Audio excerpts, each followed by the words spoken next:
नमस्ते दोस्तों, आज की कहानी है चिड़िया और किसान की। तो चलिए शुरू करते हैं आज की कहानी। तो एक गांव में एक किसान रहता था। उसके गांव के बाहर एक छोटा सा खेत था।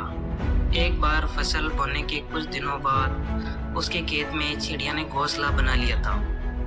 कुछ समय बीता तो चिड़िया ने वहाँ 2 अंडे भी दे दिए। उन अंडों में से 2 छोटे छोटे बच्चे निकल आए। वे बड़े मजे से उस खेत में अपना जीवन गुजारने लगे। कुछ महीनों बाद फसल कटाई का समय आ गया। गांव के सभी किसान अपने खेतों की फसल की कटाई में लग गए। अब चिड़िया और उसके बच्चों का वह खेत छोड़कर नए स्थान पर जाने का समय आ गया था। एक दिन खेत में चिड़िया के बच्चों ने किसान को ये कहते सुना कि कल मैं कटाई के लिए अपने पड़ोसी से पूछूंगा और उसे खेत में भेजूंगा।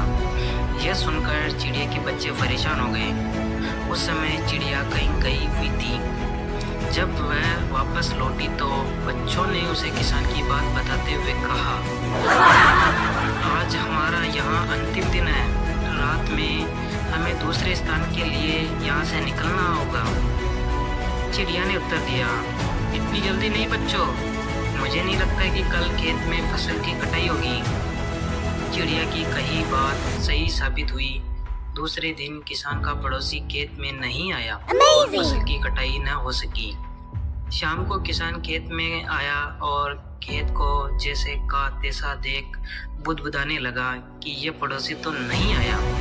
ऐसा करता हूँ कि कल अपने किसी रिश्तेदार को भेज देता हूँ। चिड़िया के बच्चों ने फिर से किसान की बात सुन ली और परेशान हो गए। जब चिड़िया को उन्होंने ये बताया तो वह बोली, तुम लोग चिंता मत करो, आज रात हमें जाने की जरूरत नहीं है। मुझे नहीं लगता कि किसान का रिश्तेदार आएगा। ठीक ऐसा ही हुआ और किसान का रिश्तेदार अगले दिन खेत नहीं पहुंचा।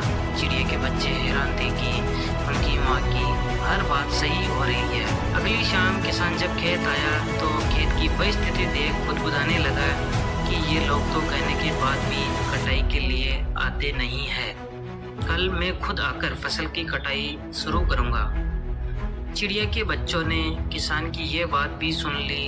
अपनी माँ को जब उन्होंने ये बताया तो वह बोली, बच्चों अब समय आ गया है ये खेत छोड़ने का। हम आज रात ही ये खेत छोड़कर दूसरी जगह चले जाएंगे।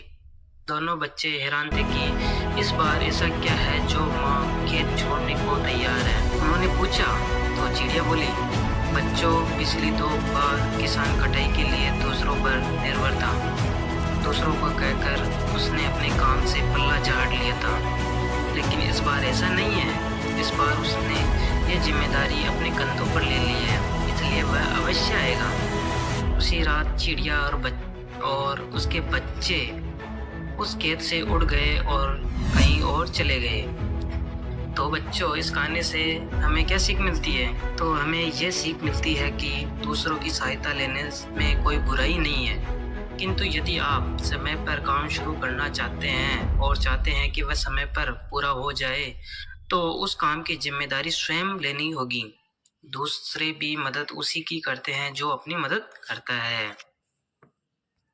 नमस्ते दोस्त।